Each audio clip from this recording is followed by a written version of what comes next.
Blue Castle. Chapter 4. "Got your rubbers on?" called Cousin Stickles, as Valancy left the house.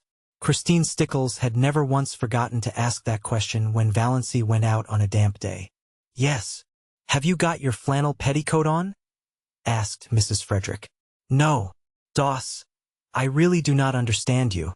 Do you want to catch your death of cold again?" Her voice implied that Valancy had died of a cold several times already. "Go upstairs this minute and put it on." "Mother, I don't need a flannel petticoat. My sateen one is warm enough." "Doss, remember you had bronchitis 2 years ago. Go and do as you are told."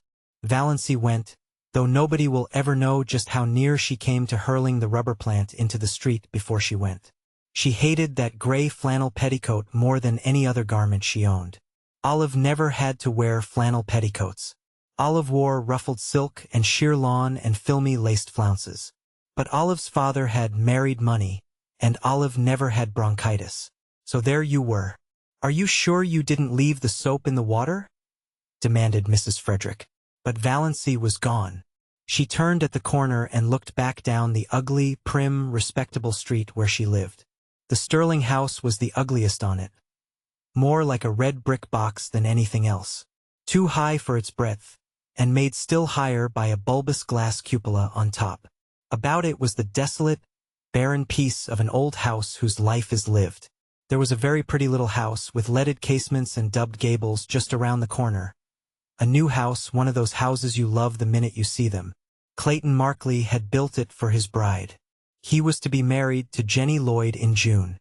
The little house, it was said, was furnished from attic to cellar, in complete readiness for its mistress. "I don't envy Jenny the man," thought Valancy sincerely. Clayton Markley was not one of her many ideals. "But I do envy her the house. Such a nice young house. Oh, if I could only have a house of my own. Ever so poor, so tiny, but my own.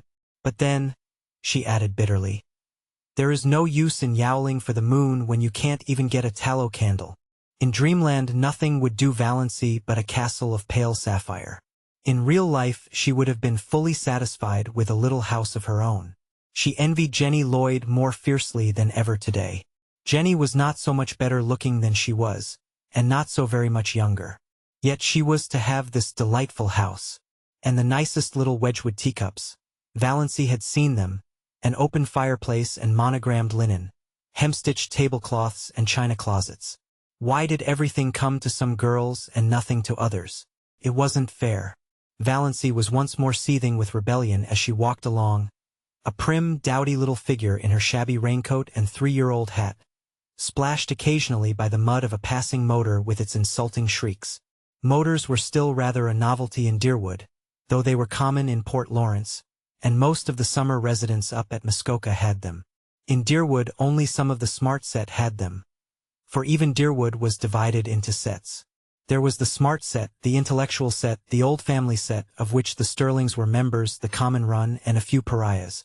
Not one of the Sterling clan had as yet condescended to a motor, though Olive was teasing her father to have one. Valancy had never even been in a motor car. But she did not hanker after this. In truth, she felt rather afraid of motor cars, especially at night.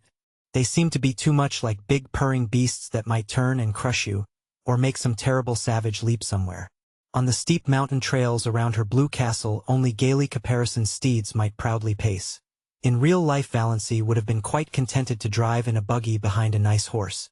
She got a buggy drive only when some uncle or cousin remembered to fling her a chance. Like a bone to a dog,